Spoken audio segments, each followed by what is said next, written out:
It's the way I do it. Yeah. You know, that's wait 30 days, still want it in 30 days. Like if I was going to buy one of these pieces of art. I was going to say, did you wait 30 days for Scooney or No, immediately?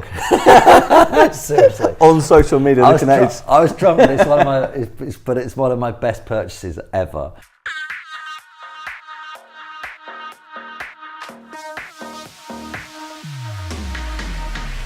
I would get in a ring if I was guaranteed to win.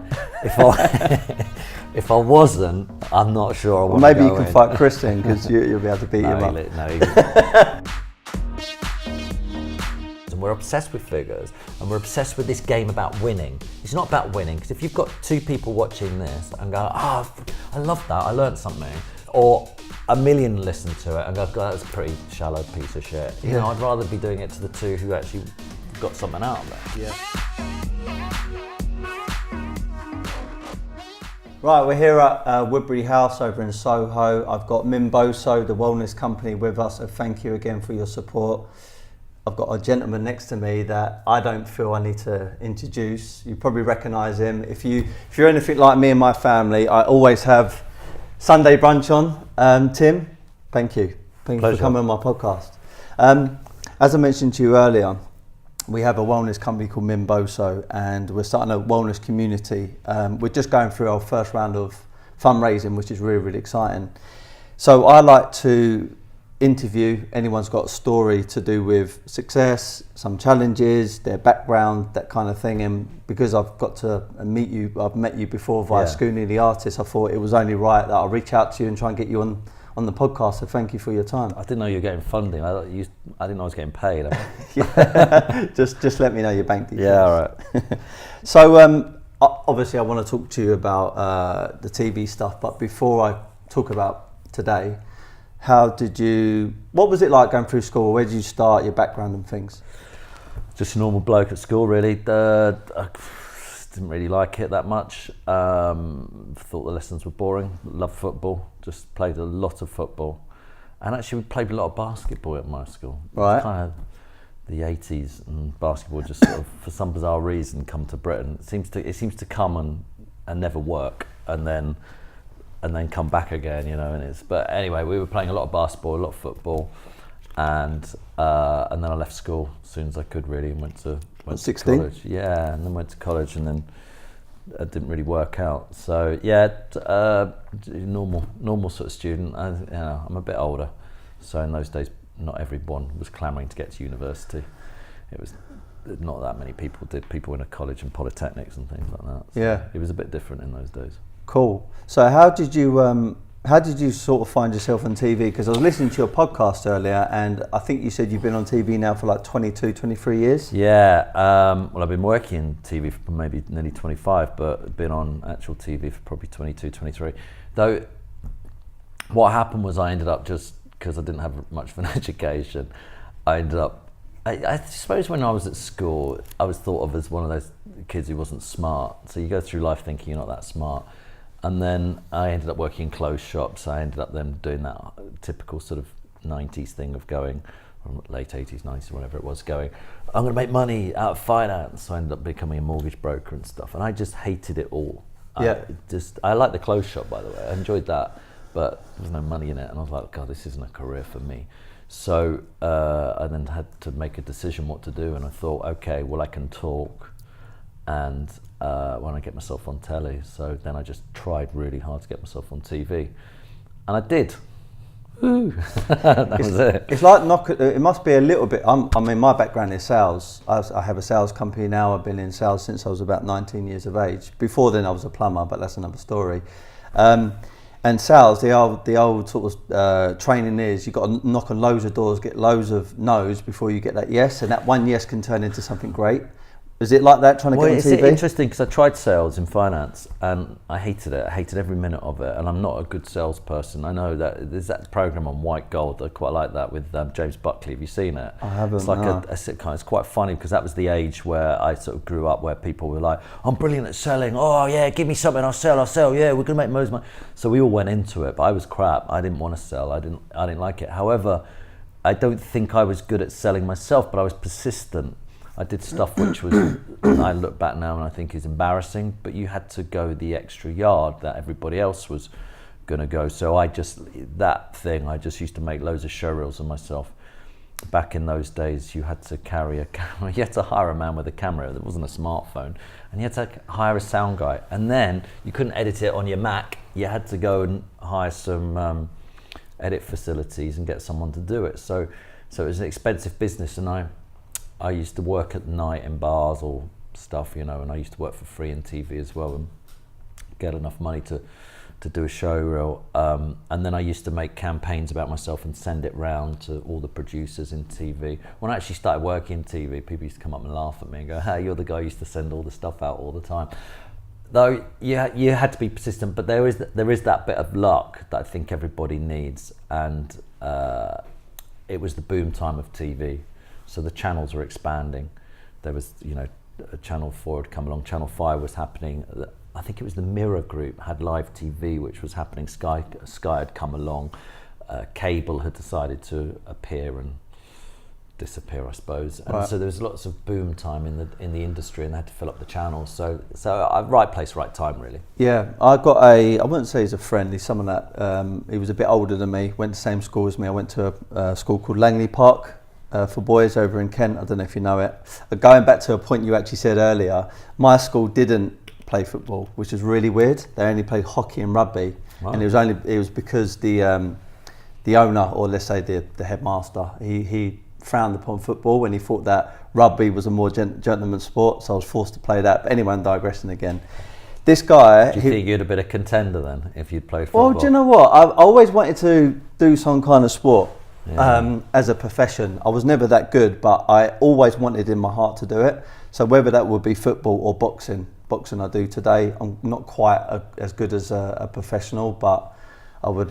See, I was half decent at football and I was half decent at basketball, and I went in the Olympics to watch handball, and I thought, do you know what? If we'd had handball in this country, I reckon that would have been me. That's a cool sport. I reckon. And I don't know why there isn't more people playing handball.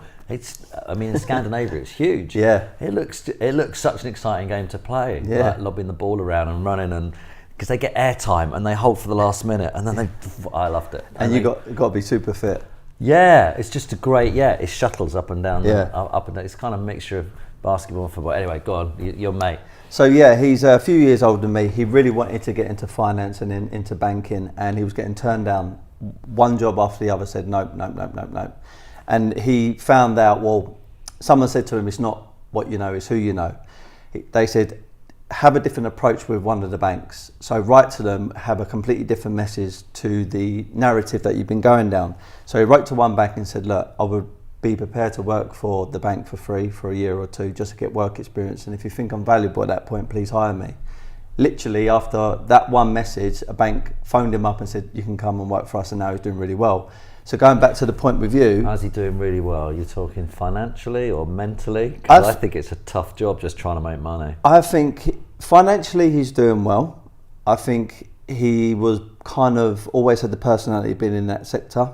He's quite bullish, he's quite, I don't want to say aggressive, but he knows what he wants basically, and I think he suits that. But I think the lesson I got from him, even though he didn't tell me directly for a mutual friend, is the art of persistence. Keep on persisting. So with you trying to get into TV, do you think persistence had a huge part to it? Yeah. Yeah? Yeah, but desperation maybe more than persistence, because I didn't know what the hell I was going to do. Yeah. I mean, I dabbled in finance, as I said, with sort of mortgages, and I found the industry really hard. You don't go home at night. Like, you're going to go home tonight and speak to your friends or whatever and go, hey, I interviewed Tim Lovejoy off the telly and we talked about this. It was like, well, the job in the city is regarded as such a high job, yet you go home at night and go, do you know what I did today? I made £1 million, £1 billion, 1.7 million. But no one does that, do they? Do they go home and what's the? I mean, I know it's good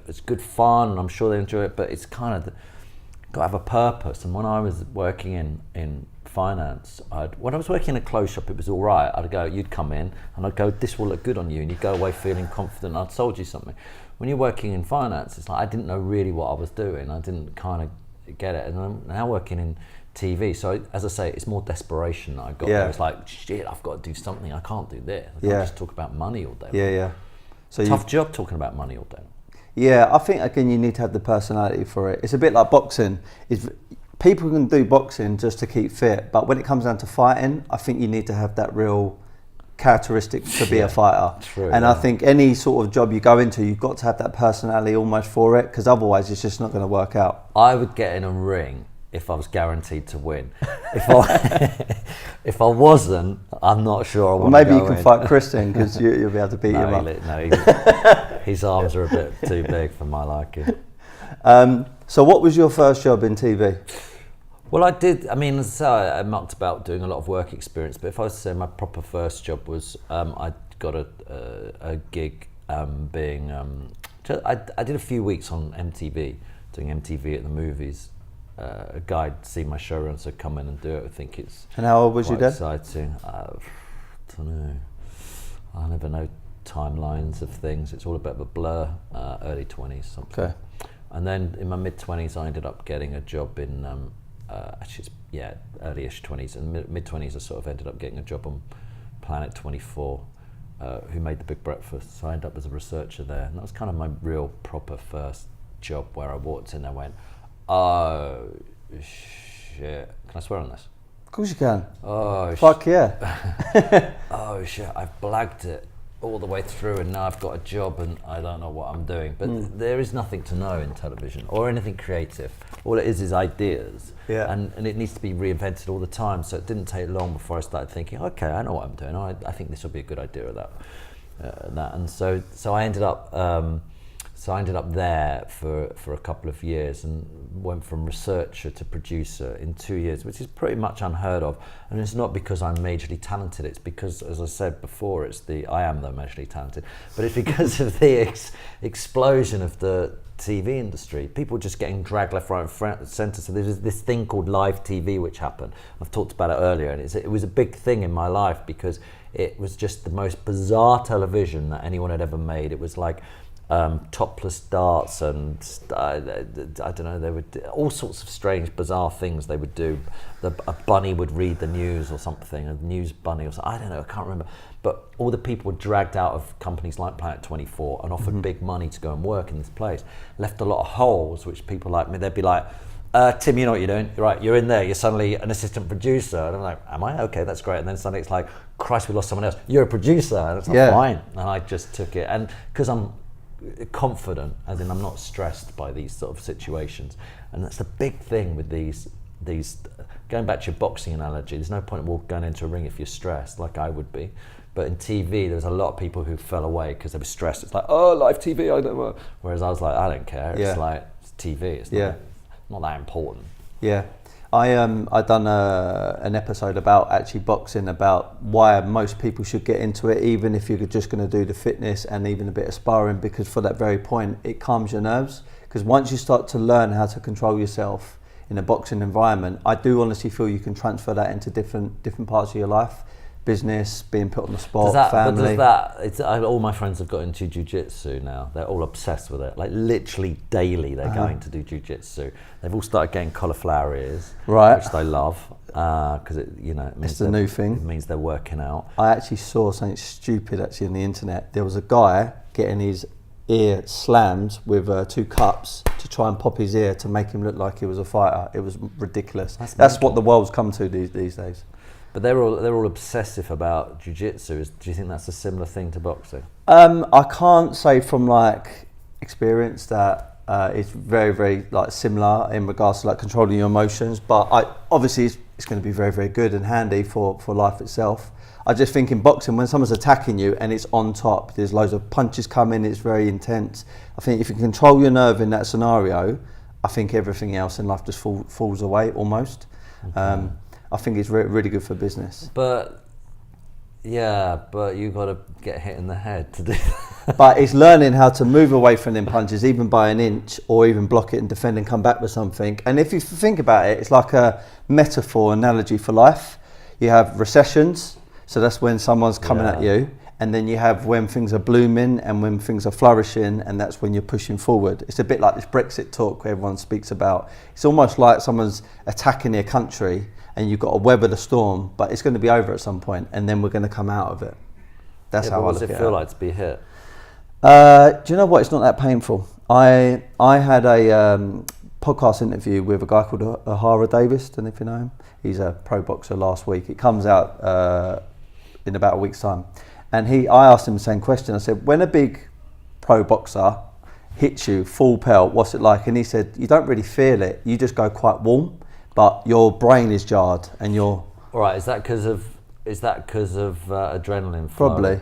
Okay. Partly adrenaline. I think it only hurts like probably minutes or hours after the fight. Isn't it? Between, I agree with you, the lessons you're learning are phenomenal, though you're also getting hit in the head, which is not phenomenal. No, it's not. So it's a balance, isn't it, between hurting yourself and also getting the experiences that you're saying. Yeah, but you would never, no one ever should get into a ring where you're going to fight a bully who wants to really hurt you. In regards to sparring, right. Your trainer should never just throw you into somewhere where you're going to be at your depth. You should be, if you're sparring and learning, you should be going in that ring with someone who's quite competitive, where you're not going to get seriously injured, because otherwise you're at the wrong gym. That's my opinion anyway. I interviewed Jake Shields the other day, MMA fighter, right? And I said how on UFC, is he a UFC fighter? He done one of the biggest fights of all time against. Pierre, what's his name? Oh God, Pierre. He just retired. Yeah, what's his name? Anyway, Pierre. Jesus, I know who you're talking about. French Canadian guy. Saint Pierre. Yeah, Georges Saint Pierre. Georges Saint Pierre. That's it. Where we got that? We got it. And I said to him, when you're sparring, how close is it to fighting? And he said for him, because he's been doing it for such a long time, it's never anywhere close to it. It's about fitness and about keeping rhythm. Sharp. Yeah, rhythm probably. But he said when you're learning to fight and you're going to get into a ring, when you spar, you have to go up there, because there's nothing in life which is the same experience as being in the ring. Yeah. So you have to fight at 90%. Otherwise, there's no point. You're going to walk in the ring and it's going to be a shock to you when someone's coming and attacking you with that being that ferocious. Yeah. So he said you have to spar up to that level. You do, yeah, very, very true. Because if you're pulling your punches, you're going to start pulling your punches in a real fight. And if you're being hit only at 50% or 60%, you'll think this is okay, this is easy, and then when you get in there, you'll have a rude awakening, basically. I'm not convinced it's for me. Try it out, you might like it. It could be your calling. Only if I could. Oh yeah, well I'm quick. Yeah, the great pretender. The great hope. No, I don't know. I do fancy it sometimes, but the thing is, in my industry, it's the same as, say, boxing. Let's do that analogy. It's to be a good TV presenter, it's all about the preparation. You can watch someone on telly and you think, oh my God, they've not prepped there. And I've actually gone, a couple of weeks ago, I did an interview and I hadn't prepped properly. Hated myself for it, because there was a question and I mucked up because I hadn't looked at it. Tiny little thing, but that really hurts me. And I suppose it's the same with the boxing analogy. Unless you've done your prep, no, don't get in a ring unless you're fit, you're sharp, you know what you're doing. And I suppose that's the same as going on TV. Make sure you're sharp, you're fit, you've got your prep, and the work to get prepped is hard. Yeah. Right. So if I throw you in a live TV studio tomorrow and say 3-hour show, go, you'd be crap. You'd do it. Give me a shot. But you'd be give me a shot. Sign me up. But watch them. Watch all the reality stars and all that lot. As soon as they just throw them on TV. But some of them go away and train and learn their craft and learn their art, and then they become really good at it. And it's the same with anything. You throw anyone into a situation, you've got to have done your homework and your prep. Absolutely. I always say to salespeople, if you haven't put in the time, you're going to get found out at the end of the month, because you're not going to earn your commission because you've not closed any sales. Boxers are the same. If you don't train hard in the gym, you're going to bleed in the ring. It's as simple as that. Well, the other thing about presenting, going back to that analogy as well, is I always say the hardest bit of the show, the bit where I do, not hardest, the bit where I do my most work, the most important work I do is before we go on air. So I will go and meet all the guests before we go on air. and talk to them, talk about what we're going to do, and make sure they're relaxed and see how they're feeling that day. I'm going to get deep here, but judge their energy. Some of them don't want to be there. Sunday morning, see that, and then try and break that really early. Just because I've got to try and work out 3-hour show how we're going to make this show work. And there's times I do it better than others, but that's the idea of the show. Is for my job, I feel like I'm the conductor, trying to make sure everything's working and there's a nice bit of light and shade running throughout the show. Yeah, I didn't think about it like that. So who's the most interesting character you've met on TV? Interesting in what way? I don't know. You've had some, especially on the Sunday program. You've had some very different people on there. You had Take That on there, didn't you, on the weekends? Yeah, I had Howard Donald from Take That. Yeah, interesting.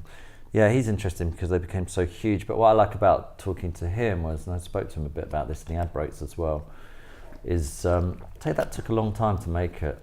They were dying as a band. And now look how huge they were. It's massive persistence, as you say. They kept on going, and they eventually did a cover of It Only Takes a Minute, and they went and toured that round schools constantly. This doesn't happen now because there's social media. You're going to make it or not by social media. But in those days, to get your word out there, you had to tour around the schools. They put the work in. They worked really hard, those guys. Yeah. And actually, it's really interesting because I've interviewed a lot of when I Soccer Around, we didn't interview a lot of the sort of pop stars. When I moved to Sunday Brunch, we interviewed a lot more pop stars, terrestrial TV. So we got the girl bands, the boy bands, the solo pop stars and stuff. The work schedule they have is phenomenal. They work their absolute nuts off. And so they're just a crap pop star. If they want to make it, wow, they've got to put the hours in, really do. And Adam Ricketts was on the show as well, and he said this really interesting thing that he hated it. Do you remember him? He was in Corrie. He did the first gay kiss on Corrie, and then they picked him up and they went, right, we're going to turn you into a pop star. He had this one big hit where he was naked in a box. I can't remember what it was called now.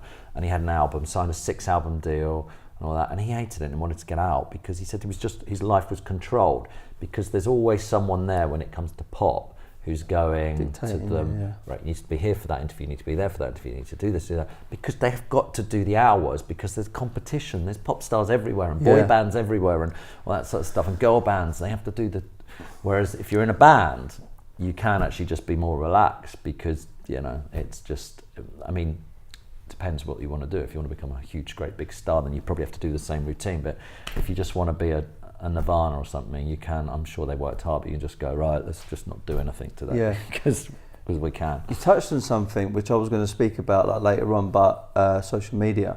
I think it's a bit of a paradox. In one way, it's great because you can promote yourself.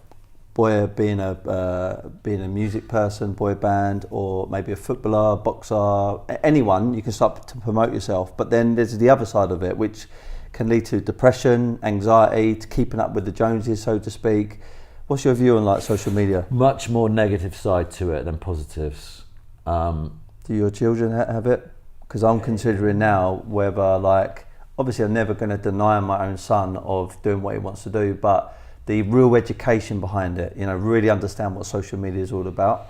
Yeah, it's my daughter's lives, not mine. I can't, my eldest daughters my youngest daughter's 5, she doesn't have anything, but my eldest daughters are 17, it's their lives. Yeah, they're adults. At 17, I wasn't living at home, for God's sake, they are, but, it's like, it was up their choices. I talk to them about it all the time.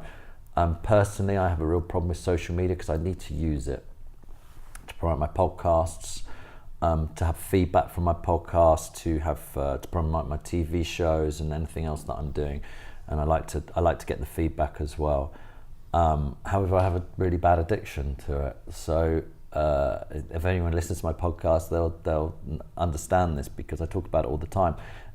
It's absolutely some days takes over my life. I'm aware of it and I can't do anything about it. And my analogy is that, do you drink at all? Yeah. Right. So I know you like a few beers. I was listening to that one this morning. Right. So you've had three beers. Yeah. Okay. And then you think, okay, so you go on to 4 and you start going, I've got 3 beers, you can leave it, right? 4 beers, you can start going, I'm now trapped in a little bit of a thing here. By the time you get to 5 or 6 or something, right? Say you get to 6 pints in, you're feeling pretty lively, and then a little bit giddy, and you go to the barman, I need another drink, and he goes, we've called last orders, the sort of panic you have, like, but I need another drink. Yeah. Where are we going to go? Where are we going to go? Yeah. You don't need another drink. Yeah. But you've got caught into that cycle of, I need a drink, I need a drink, Such I need a a drink. good example. It's like that with the phone. And Yeah. there was a day 2 weeks ago where, for some bizarre reason, I was tired, always to do with being tired, being a bit, and I ended up on my phone and doing that.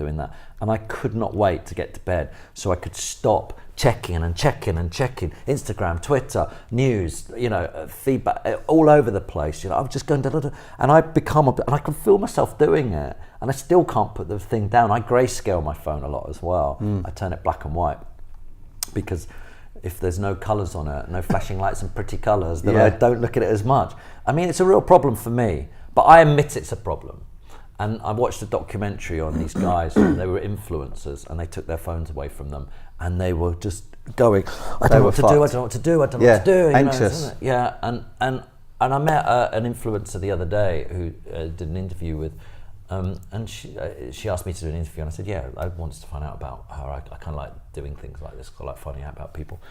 And the relentlessness of posting, if you want to be an influencer, because that's how you make your money. It's your job. Just but you've got to do it 2 ways. So they comment, you've got to give some back and stuff. Of course. It's intense. It's a hard job. And like I go back all the way to the beginning. Money at the top. You've got to make sure what you're doing in life is something that you really want to do. Otherwise, it's just it's a treadmill of stuff. So I have a love-hate relationship with it. I wish it would go away. Really do. But it's not, so we've got to work out how to use it. I need to use it, but I wish I didn't have to. Well, going back to the drink example, it's a little bit like that. I feel like one of the reasons why I do boxing so much and try and have certain fights lined up in my calendar, because I can't drink. It's no question I'm not allowed to drink. So if anyone asks me, no, I'm fighting in 2 months. So they know straight away, do not ask him for a drink.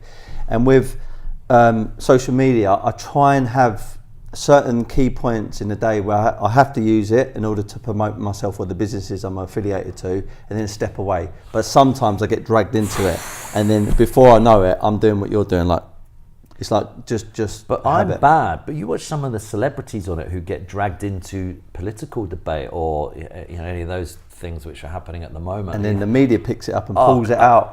But they can't get that. Every morning they get up and they can't leave it alone. Yeah. And I really want to phone someone up and go, just leave it alone. Just let it go. You're arguing with nobody. Yeah. You might as well be standing in a field going, this is what I think of Brexit. It's like, it's just it's pointless. Why are you doing it? But they can't stop it. Yeah. They can't. But we're all the same. I can see it. I'm really, I'm conscious of the fact that I'm doing it. And I think a lot of people are in denial. Yeah. Like a sort of alcoholic who's in denial. We're all in denial of what we're doing with our smartphones. And you know what as well, like without trying to talk about conspiracy theories, well, go on, I like a good conspiracy theory. In some ways you could see the argument of someone saying, now there's like 2 billion people, for example, or 2.3 billion people using Facebook. You've got over 1 billion on Instagram alone. You've got something ridiculous on Twitter, and the list goes on. The government or certain powers that are higher than us know exactly where you are, reptiles. They know exactly where you are all the time. I mean, has that ever crossed your mind? Because sometimes when I've got friends of mine who don't use social media, I envy them. I think, you bastard, I wish I was like you.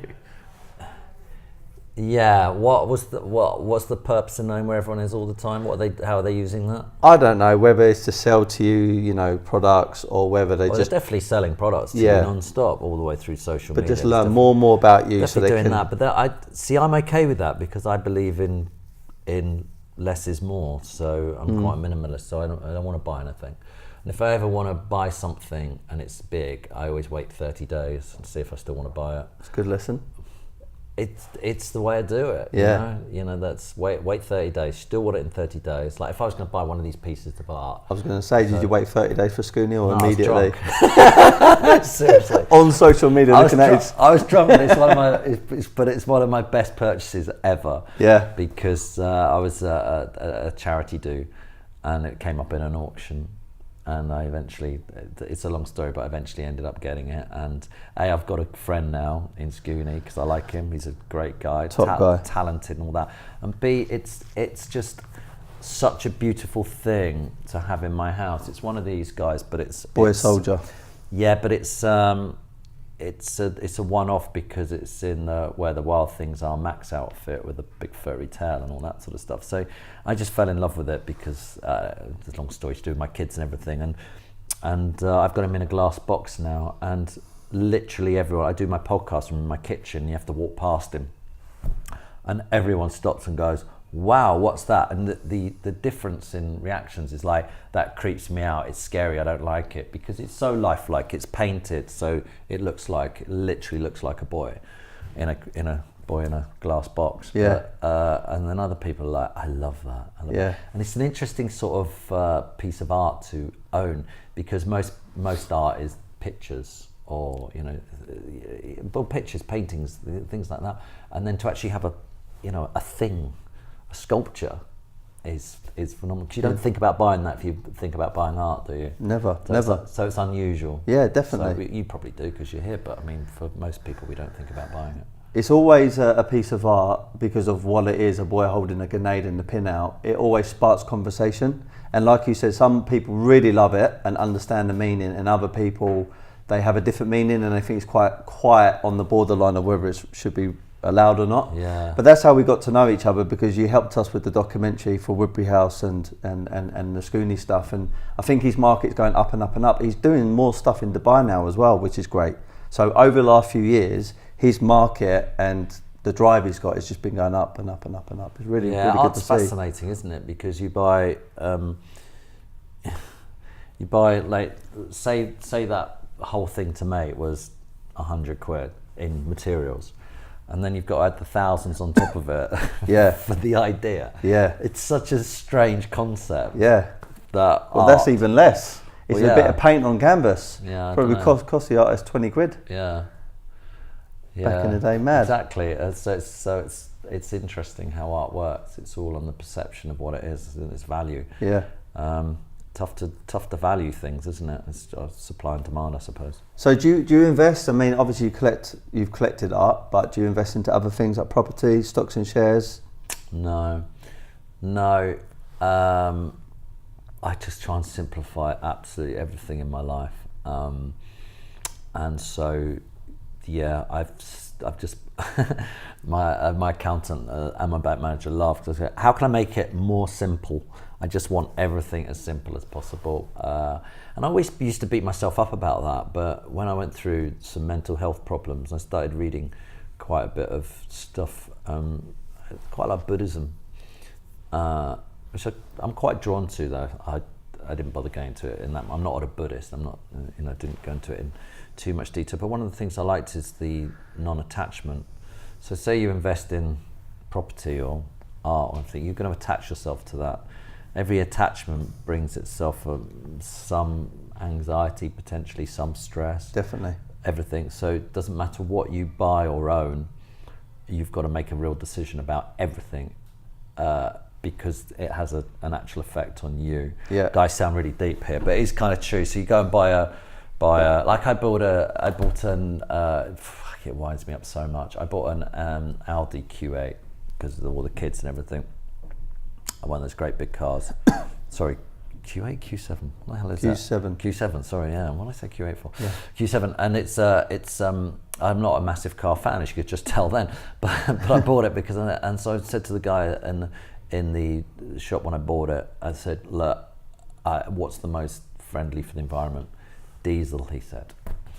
So I spent all my money, bought the car, and now we know diesel is terrible for the environment. So now I've got this attachment to this great big lovely beautiful car which does everything. It's amazing. It's the, it sort of pretty much drives itself, and I don't want it. Yeah. So I've got all that, and every time I look at it I think, how do I get rid of this car without losing all my money? So I'm on the waiting list for a Tesla instead, because I think that's better for the environment. Yeah. So everything you buy, you get an attachment. So no, I don't invest in things because I don't want any attachment to anything, is the short answer. Yeah. Fair enough. I mean, I'm affiliated to a few different businesses here. I've got a property company as well. And I have to admit, when you go through challenges on that, there are parts, like yesterday we had something go wrong with one of our properties. There was about an hour where you do feel stressed, but the moment you come over it, then you get that euphoria moment. So all the problems are elongated. They're like, you either have a massive high or a massive kind of low with it. And again, going back to personalities, I think sometimes if you don't have that kind of right personality or you're not in the right mental space, it can sometimes affect you a lot more worse than it would have done maybe a year ago or 2 years ago. But we're drawn to these things, like from a very early age, we're told in this country, invest in property, or invest in stocks and shares, invest in this, invest in that. So we're told from a very early age that. And when I bought my house, I had a flat before that, and I kept my flat for a while. And after about 2 months, I realised I hate being a landlord. I despise it. And I was doing it because everybody was going, yeah, it's such a good idea. And I was like, this is horrible. Yeah. So I sold it immediately. And I thought, what I want to do is invest in me, because I know, so my investments go into things like my podcasts and stuff like that. And if I'm doing any investment, it's not too much. But I mean, my podcast has cost me a lot more money than I've made out of it, put it that way, a lot more. But it's sort of investing in me in the future, and the idea that people want to actually hear me talk to interesting people, and it has value to them and their lives. Yeah, one of the reasons why I started it, I think it's almost like a spiritual goal. I believe in the saying that whatever you put out to the world, you're going to get back. And I just try and put as much value as I can out onto the podcast. It's totally free. I don't actually run any ads. I'm not trying to monetize it. I'm just putting it out, and every single week I usually get some positive feedback. Yeah, see, I worry about this with podcasting, because that attitude you're saying there is the attitude I come from. I just start off for fun. I don't make any money out of it. I've got some sponsors now, but it's paying for literally batteries and train fares and stuff for the guy Mark who produces it with me. But there's these strange things happening in the world at the moment, which is like a lot of advertising starting to run on them. Now, I know people are trying to make money out of it, and I understand that, and there's nothing wrong with that. But if that is the motivation for it, then they're not going to last long, because there's not a lot of money in it. There's not a lot of money around in podcasting. And so I wonder that there's so many people coming into the podcast world, which I think is great. But there seems to be two sets of people, one like us, who are going, yeah, let's just do it and share ideas, and then the others are like, quick buck, here we go, let's take it on tour. Yeah. Like, because I've been asked to take mine on tour, and I'm like, what am I going to do? Turn up in I can't charge for this. Like, turn up and talk, and I'm going to charge for it. It's like, it's a bizarre How many scenario. subscribers you got now? Oh, I don't ever get involved in that. In the statistics? Never. And it's the most important lesson I give to anyone who's starting in anything like this, is don't ever look at the figures, because you get caught up in... it's like the social media again. How many likes you got, how many followers? Right, so I was told this years ago by Chris Evans, the broadcaster Chris Evans, who said to me, don't look at ratings, look at who's advertising in your show. If you get caught up in ratings, you start going, oh, when I interviewed so-and-so, I got this many. When I interviewed so-and-so, I get that many. You lose the Netflix have done something which I think is absolutely amazing. They're refusing, point blank, to release ratings. And why that's amazing is it means that they can put stuff out there which doesn't rate, but gives their channel a nice bit of light and shade. Otherwise, they go, all right, Marvel rates, let's just make Marvel. Let's just make as many Marvel series as possible because they rate. Let's forget doing any documentaries, or serial killers rate. Let's just make stuff on serial killers. Let's not try anything else, because that's what rates. That's what happens if you start looking at figures, and we're obsessed with figures, and we're obsessed with this game about winning. It's not about winning, because if you've got 2 people watching this, I haven't. When you asked me to do it, I didn't say how many figures have you got. I just said, yeah, I'll do it because I like you. But if two people watch this and go, oh, I love that, I learned something, then, or 1 million listen to it and go, that's a pretty shallow piece of shit. You know, I'd rather be doing it to the 2 who actually got something out of it. Yeah. And I think that's the purpose of life. My producer every now and then says, do you want to know how we're getting on? I don't know, because he follows it all. He's obsessed with it, and I'm not. Because I said, I don't want to start booking guests on who's going to get the ratings. I want to book guests on giving a a broad spectrum of stuff that I'm interested in. Definitely. Wicked. Good bit of advice that. You touched on something earlier. Well, not good advice if you want to make money. Yeah. If you want to make money, look at the ratings. Yeah. If you want longevity, don't. Yeah, I just think it would lose the fun, like you said, if I started like looking at the ratings. You just get too obsessed with it. But you mentioned something earlier, which...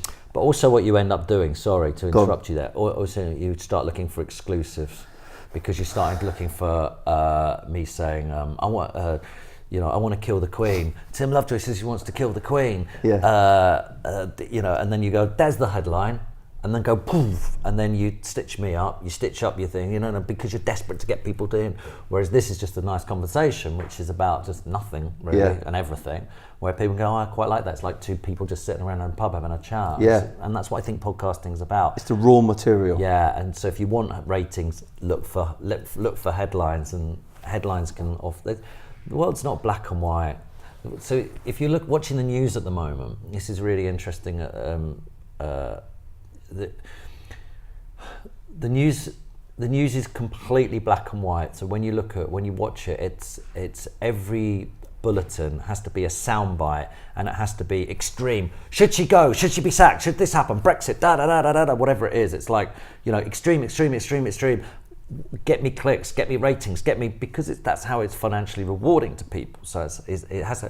By the way, this is not new. It's been forever. Yeah. Headlines, sensationalist headlines. They changed the world. Journalism is a good thing and a bad thing at the same time. So just for instance on drugs, the headlines on drugs throughout the history of time have been so detrimental in the policing of drugs and drug reform, because it's just a better headline. They're zombies jumping, tearing their own ears off, that's such a better, or tearing their own eyes out. That's such a better headline than some people take this and it's all right, but there's been a few cases where it's been, crap for you, whatever, So I've done a lot of podcasts, a couple of podcasts on drug reform, and if you want to watch that, you should, because I really believe in legalizing drugs. I've only changed my opinion in the last 3 or 4 months. But the headlines have always been done that way. Now there's no money left in print journalism. It's had to go online. The clicks have had to it's got to get more and more extreme, whereas podcast is the antidote. So if you end up being, I need money from this, what you end up being is the guy, where's the headline? Come on, Tim, which way are you going with Brexit? What's happening? What do you do? And if you keep doing that, here's my Brexit line. Lovejoy's done a Brexit line. Great, let's get that out there, get some more hits. What's he got to say about Brexit? Yeah. The only difference though, the only one difference I would say is, Joe Rogan? Yeah. I mean, he raises a lot of money every single year off his podcast. I feel his is quite authentic, and I feel he just flows with it. But I heard something ridiculous. It was tens of millions he raised from his Joe Rogan experience, or whatever it's called, Rogan show. No, I'm not saying there's not money to be made out of it, but you've got to get as big as Joe Rogan to make it. He got 100 million downloads or something. Oh my God, the guys, him, Mark Maron, Bill Burr, Sam Harris, Tim Ferriss, all the American guys are making a fortune out of their podcasts. They're making a lot of money, but they're also not going for sensationalist headlines all the time.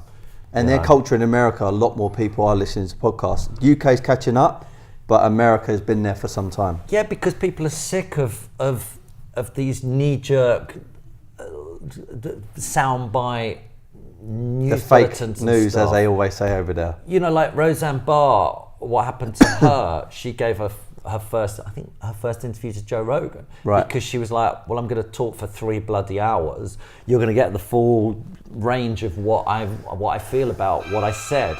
Yeah. Whereas if she was doing the news, they'd like, where's the headline? I need the clip. What are you going? So it's a, so I love the world of podcasting. I think it's really exciting. I think it's a real antidote to what's going on with the social media and the clicking and stuff. But we then need the social media to try and get people in to listen to. Yeah, I listen to one every single day, either before boxing or after. It's really, really good thing. Learn a lot, don't you? Oh, loads, so much wisdom. You mentioned something earlier, a bit of a sore subject, but I wanted to ask you. When I see you on TV, even back in the day on Soccer AM, that's how I got to know your personality. I just remember the whole ham thing, that was wicked. And then also on Sunday Brunch, you always seemed very upbeat, very nice, genuine guy. But then you mentioned something about going through like slight depression and stuff. What was that like? What does it feel like? Because I have never been through it, but one of the reasons why we set up Mimboso is to also talk about mental state, bring awareness to like mental depression or anxiety and stuff like that. And we wanted to start a community where people can talk about it quite freely. You nearly said cult then. No, yeah. And can I be the head of the cult? because it's still quite a taboo subject, I feel. So I wanted to see from a TV personality, what was it like going through it? Do you think it's taboo? I'm not sure. It is. Certain communities it is. Like I suppose I feel a bit more uncomfortable with this question than all the others you've asked me, so I suppose it still is. When I first started getting depression was, I don't know how many years ago, maybe 10 years. Actually, I've been through, my timelines are terrible and my brain's terrible with things like this, but when I first had depression and I was on Something for the Weekend, which was the first version of Sunday Brunch on BBC Two, I never told anybody.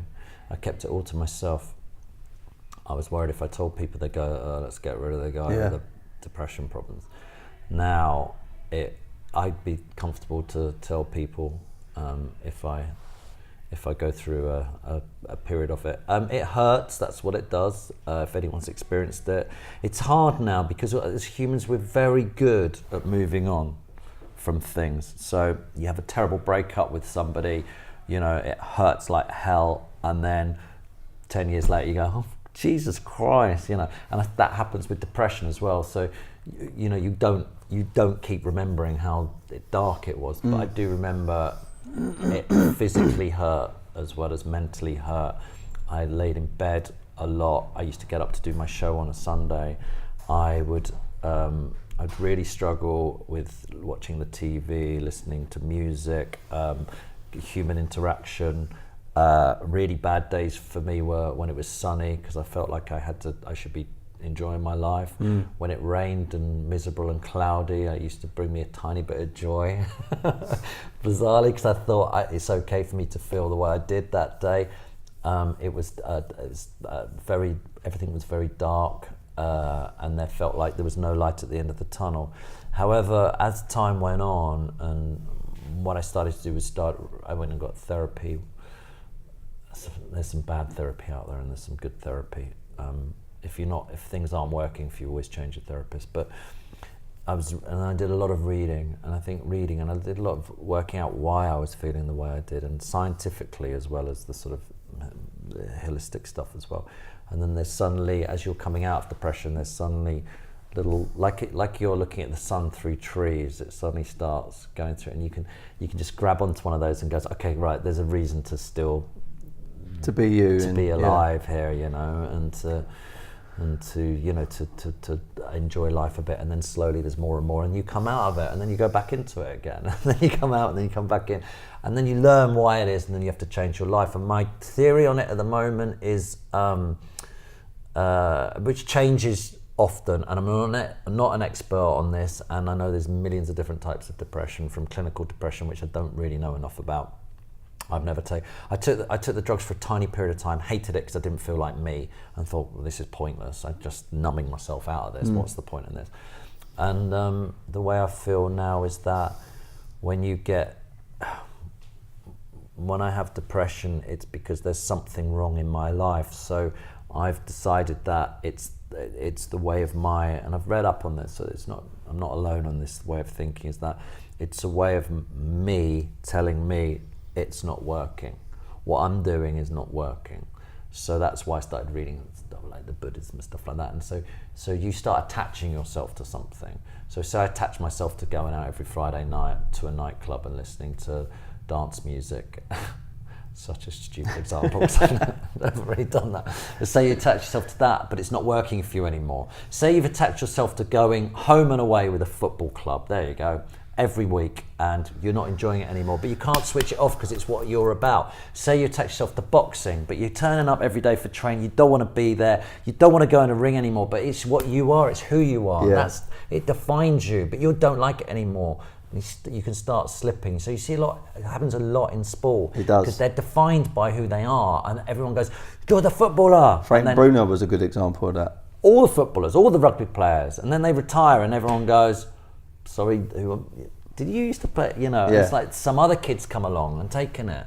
And you watch all the kids at the moment who are like, I don't know, Dele Alli, Harry Kane, Sterling, whoever, all those kids. One day they're going to be old people, and there's a new kid come along. It's hard when that defines you.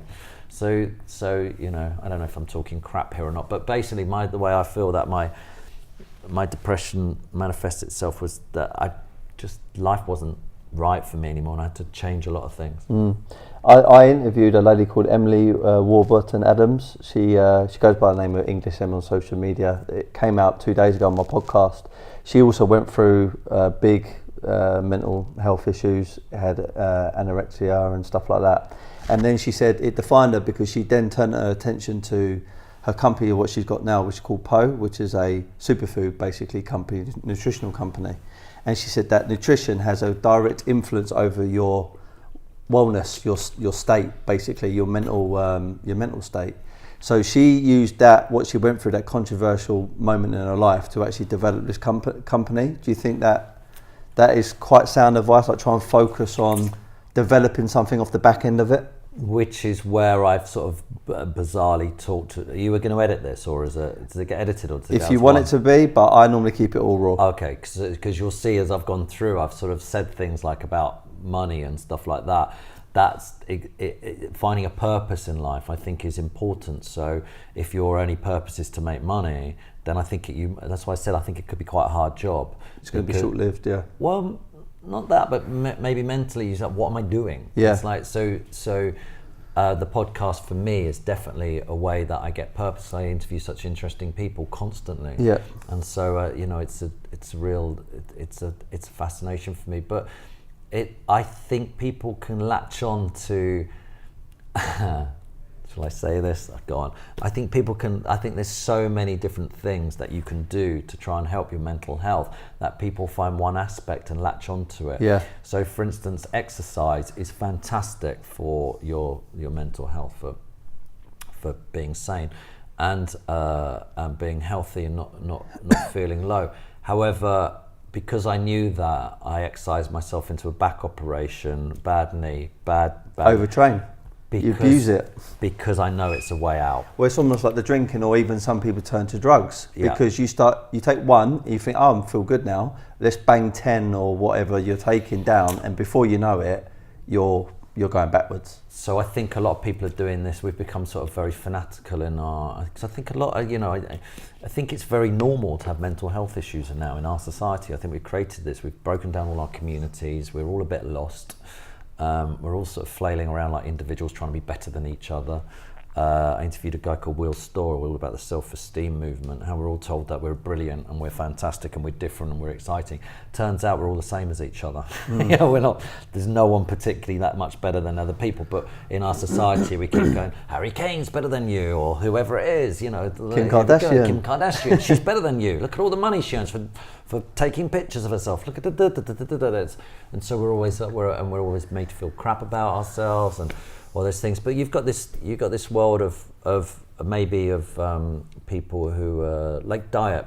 Diet's something people are latching onto. We're latching onto things like religions. So I don't know, you might eat clean. That was one which was around, or vegan. That's huge at the moment. Or carnivore diets becoming quite big.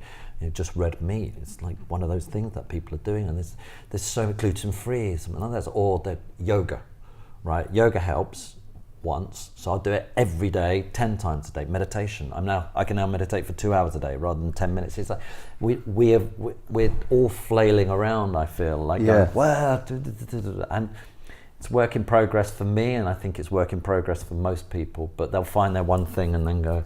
So she might have found her food thing, and that could help her. But I don't know. It's definitely worth trying to find purpose. Yeah, I think like having purpose, but in multiple different areas. So family helps, exercise. Sometimes if you develop a business, even if it's a small hobby on the side, getting around the right people, reading, bit of meditation, going away.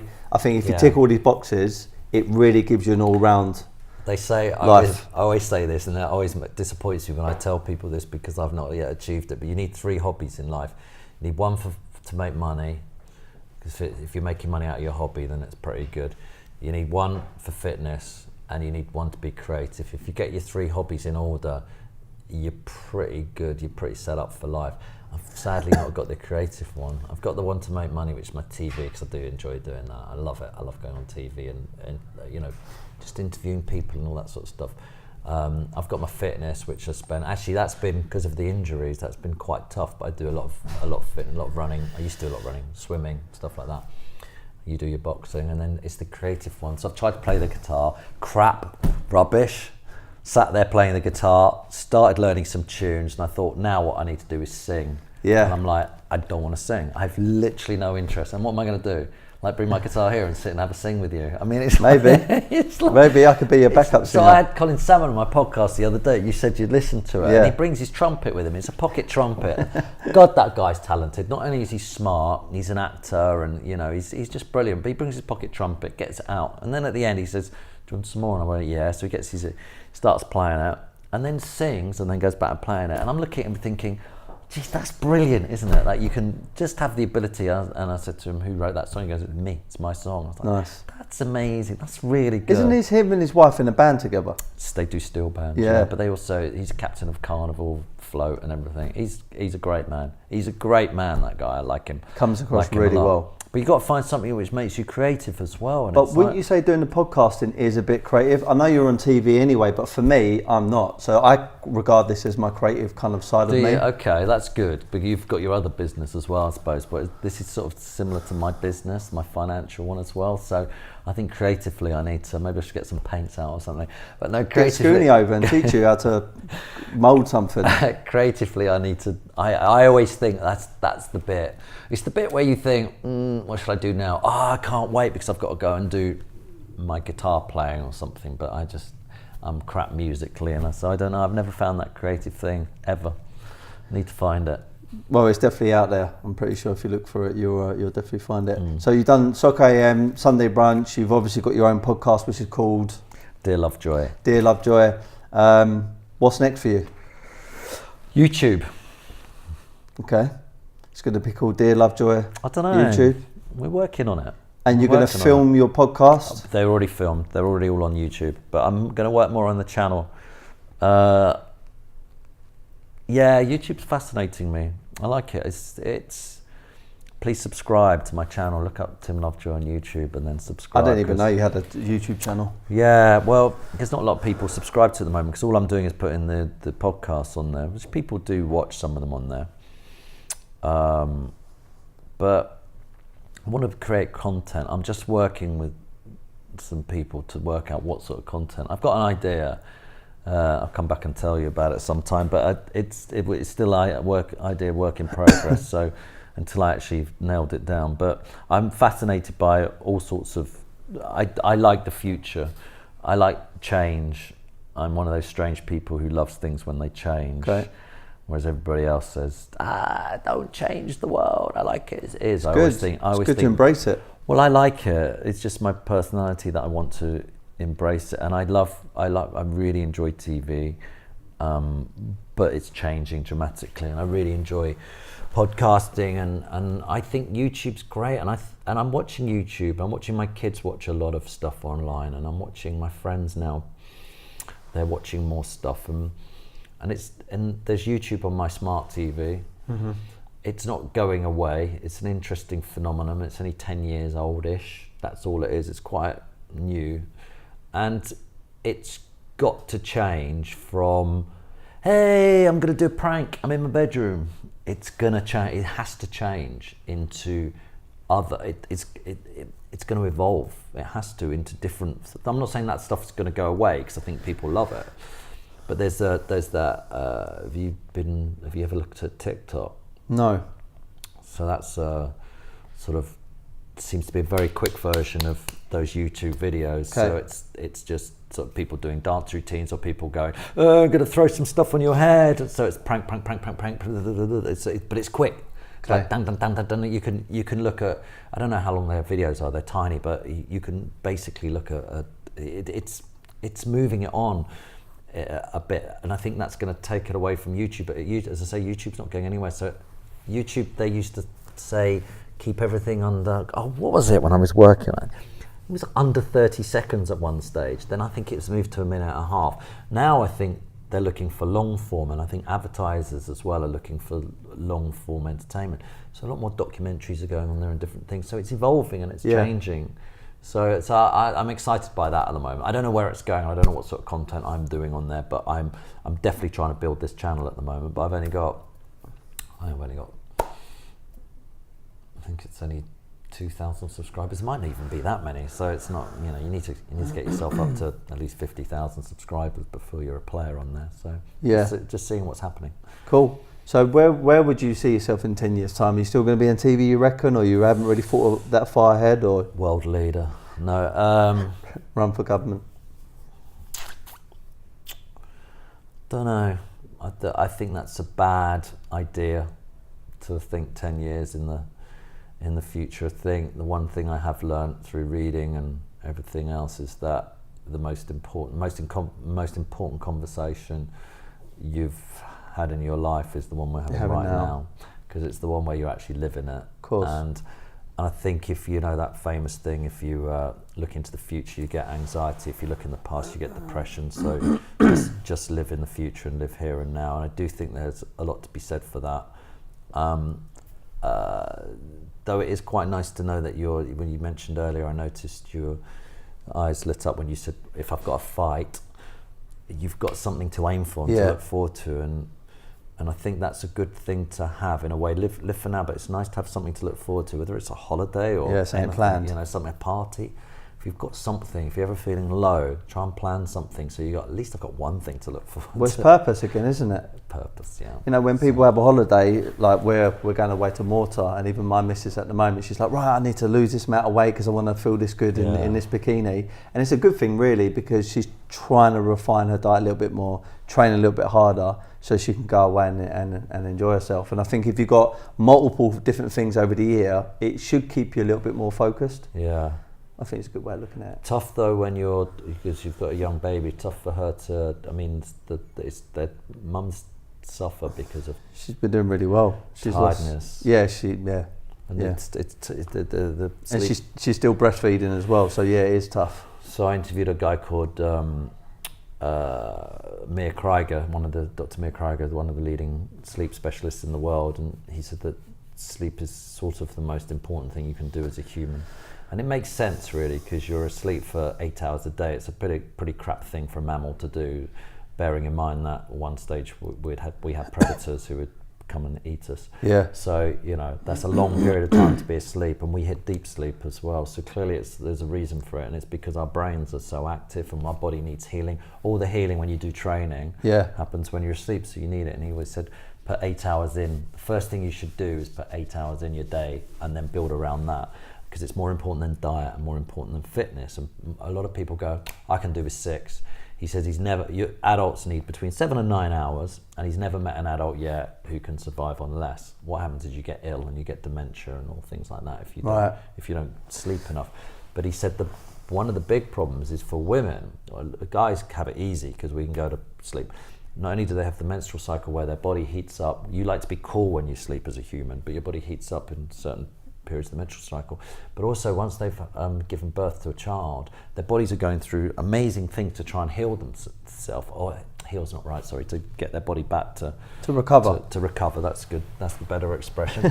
And also the exhaustion of having to, if they're breastfeeding, to constantly feed a child and look after a child and stuff like that, and they believe that lack of sleep can be causing postnatal depression. Right. Because a lot of women are going, right, I'm still going to do the washing and the cleaning and the cooking. I'm still going to go out for my coffee mornings and stuff like that. Where really what should happen is go, I need to sleep. I need my body to go back, and I need to.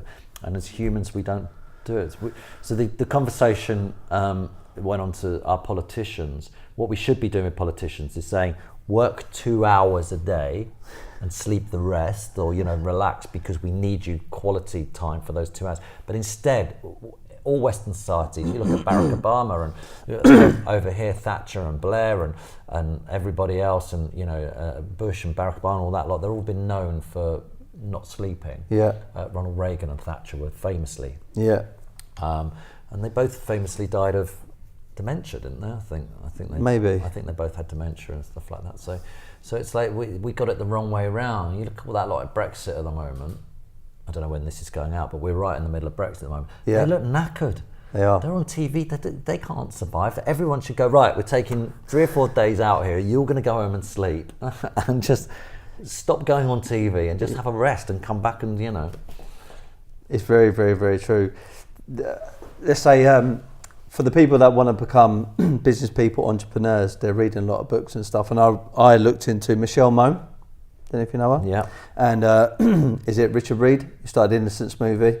Don't know him. And they both declare that they only have about 3, 4, maybe 5 hours of sleep every single night. Now, how true that is, I don't know, but they're worth a lot of money, very, very successful people, but both from different parts of the countries, and one's a man, one's a female.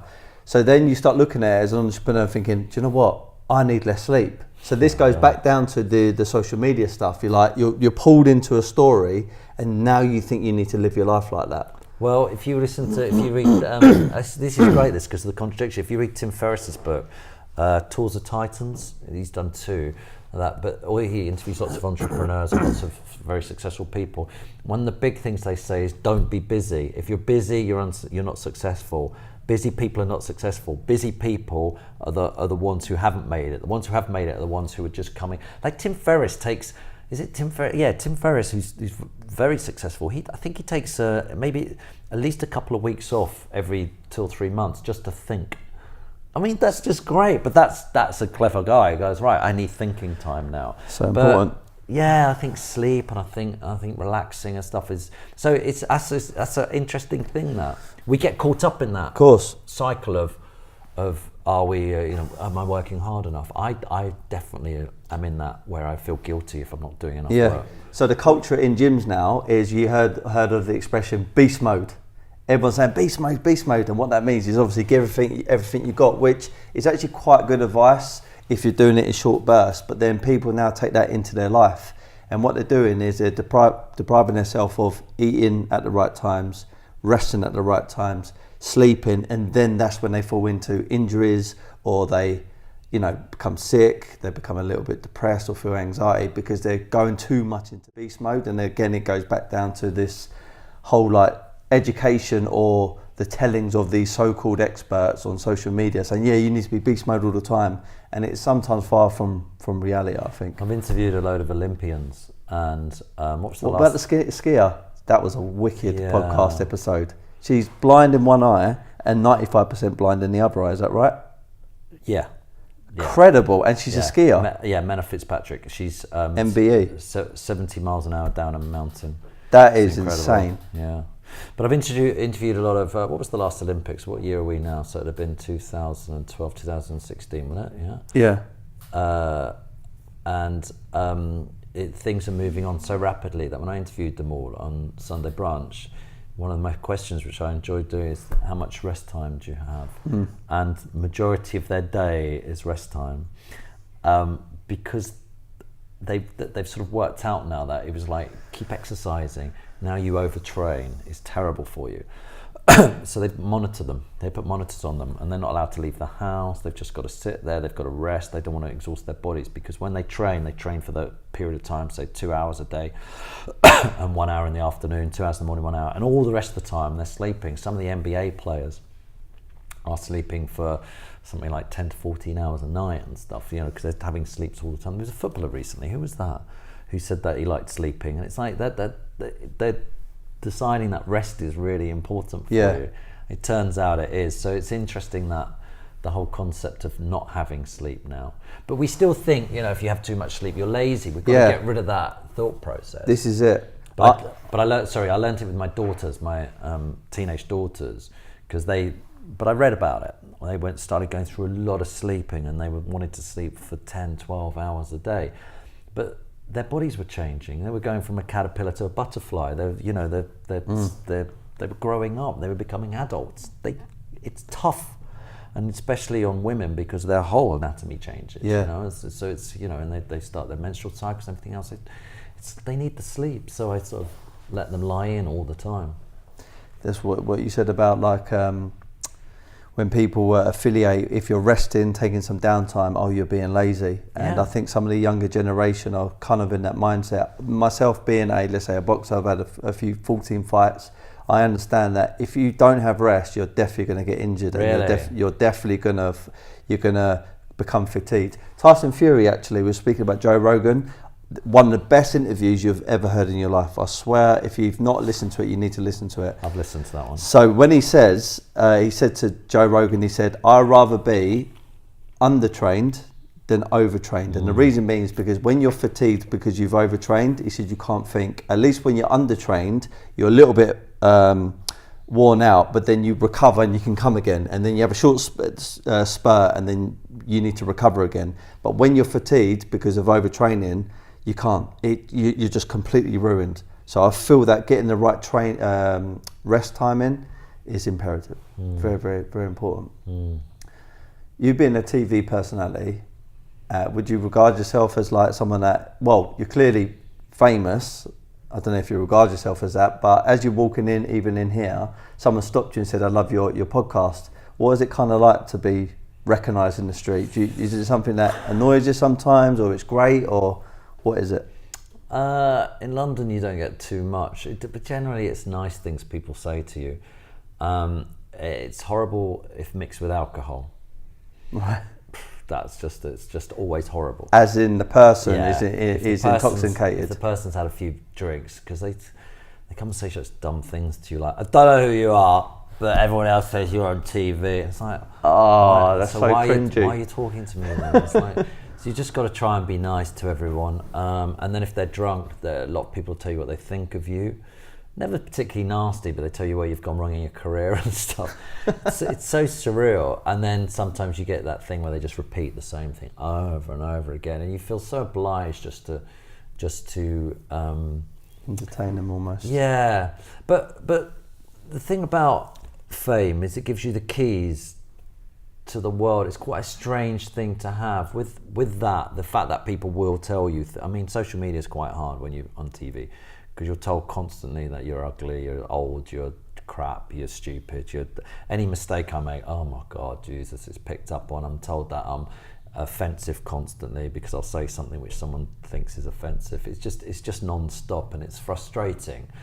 That's that side of things, but it does give you the keys. So you could hang with the from royalty to drug dealers. You can do what you want. It's like that strange thing that people will let you in because of your. I remember once doing a TV show where I had to go out with traffic police, and they followed this car around.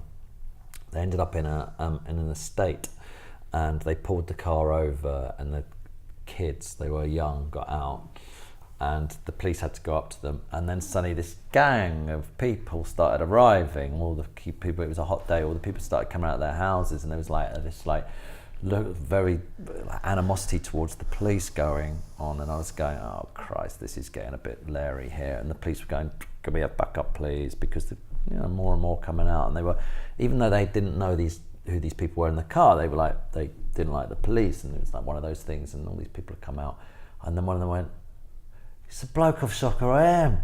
Yay!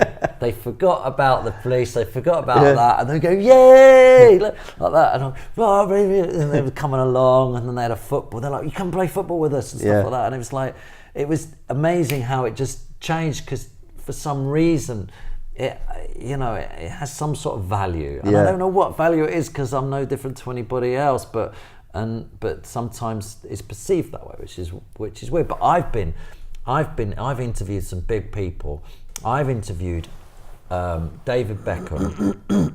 I watched two girls walk round a corner, saw David Beckham, and scream because they couldn't believe it, and started shaking like that to have a photo. That much effect. And I've interviewed I've interviewed Prince. That'd probably be me if I ever saw him. Really? He's a nice guy. I interviewed Prince William as well, and the amount of fuss around. He's a bloke who was born into the royal family. Nice fella again, but it's like the amount of like, oh my God, it's Prince William. It's like, no, he's gonna die. Yeah, he's still normal. He's doing the same shit you're doing, and it's like, but it's this. He's not a lizard though, is he? I don't know. I didn't try and peel his skin off. But yeah, so it's interesting. Yeah, celebrity's a kind of strange thing. Yeah, it has its benefits, and it also has has a lot. There's a lot of boring conversations I've had to have, but I suppose we all do. There's a lot of just mindless crap. My mentor for the podcasting is a guy called Rob Moore. He's got the Disruptive Entrepreneur. I think he's got. I don't know that one. Quite a lot of subscribers in the UK. Right. 2.2. I'm sort of contradicting what I'm saying here about looking at the numbers, but he's got like 2.2 million subscribers now. That's amazing.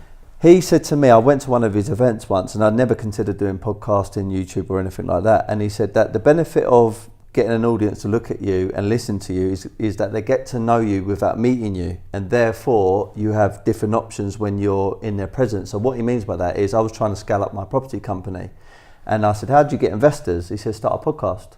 I said, what do you mean? He said, well, if you do a podcast and you just come across as you, as like a nice guy, more and more people come towards you, and then there's business opportunities off the back end of that. And I said, do you know what? Yeah, I think I could do that, because I do a bit of public speaking, I do a bit of sales training for companies and things like that. And it just started happening from that point. So I guess it's a bit like being on TV. You could, if you wanted to, go into different areas because of being on TV. Yeah, well, though, but 2.2, what's he do? Advise people on business? He has a property company called Progressive Property, one of the biggest ones in the UK, and then he has a training company as well.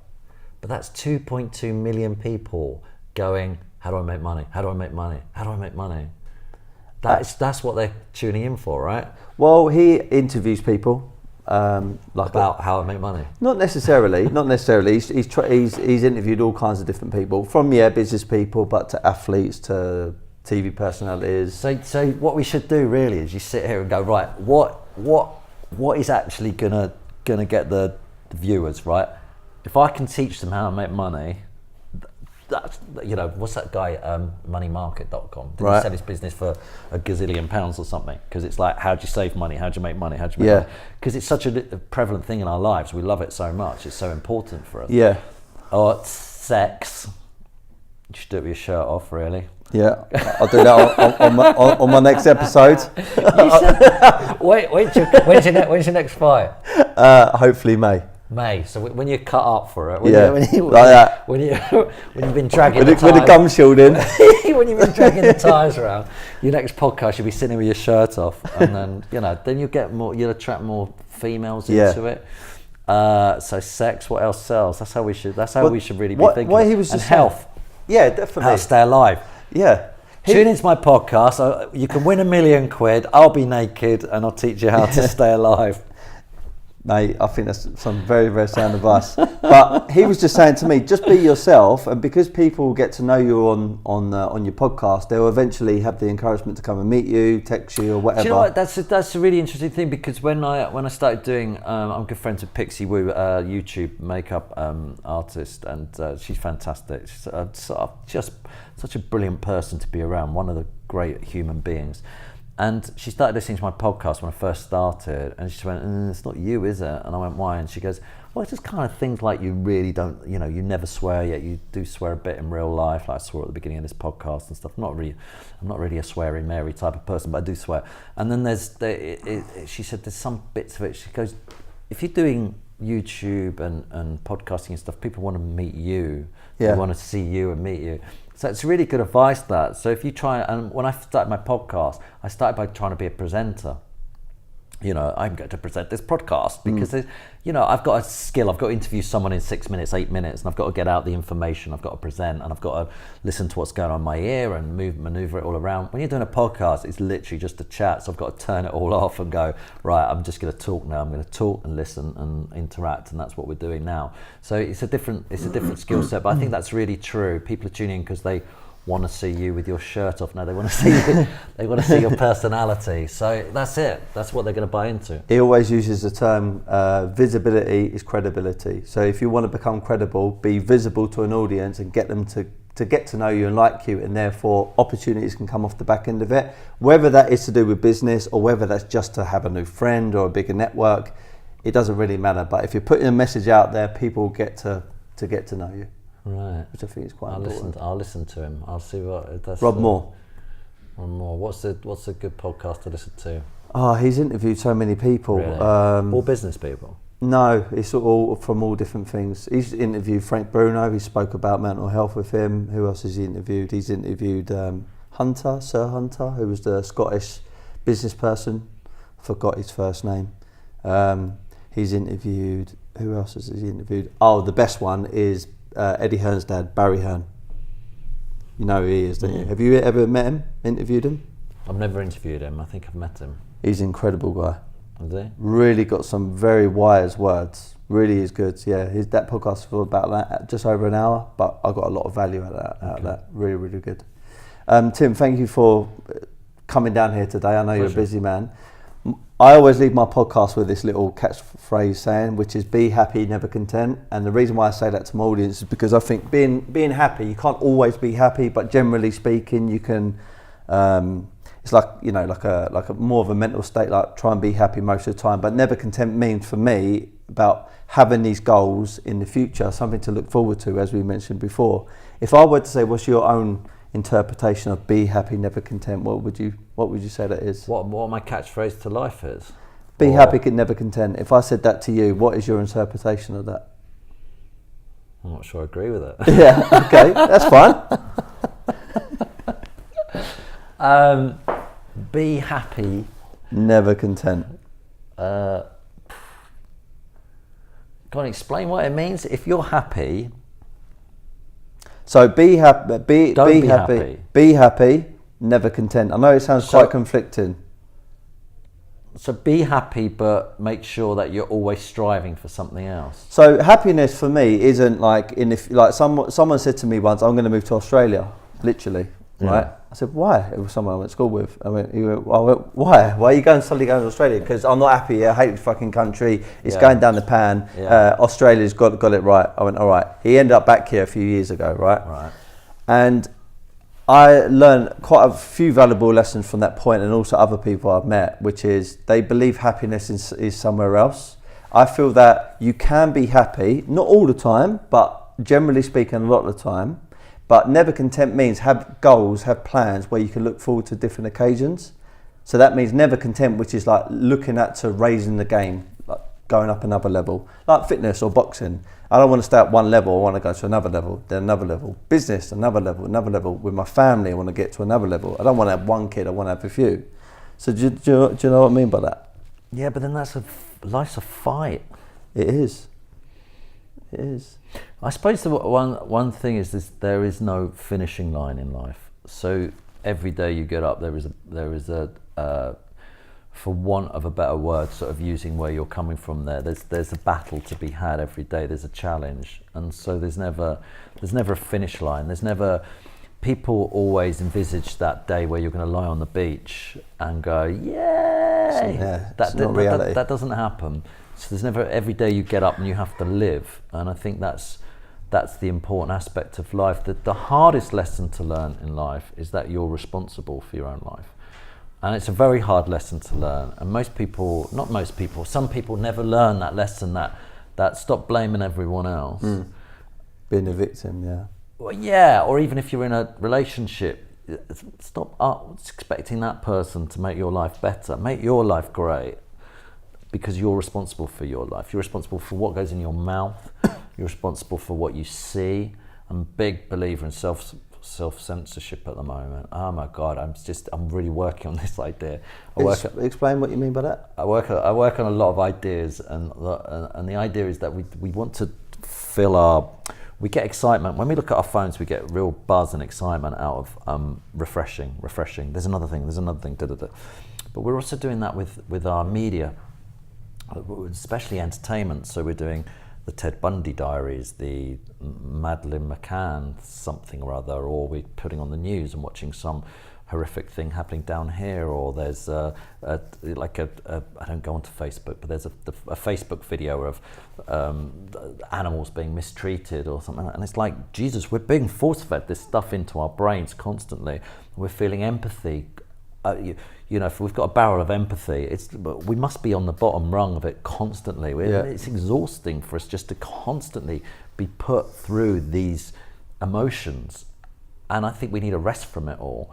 So but I don't know this. I'm working on this theory. So I've stopped watching the news constantly, because, like, if there's a terrible weather event happening somewhere in the world, I can't do anything about it. and I can't keep digging money out and going, there you go, like that. I can't keep doing it.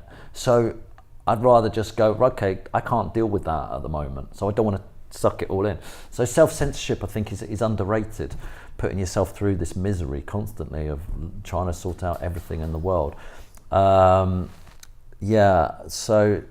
I've lost. So everything which is going into you, I think you're responsible for that, and I think that's that's a tough lesson to learn, because it's a lot easier to blame somebody else for your problems. Taking full ownership and taking full ownership is so important. How I work that into your happy but not content, I don't know, because I get what you mean. I'm not sure I agree with it though.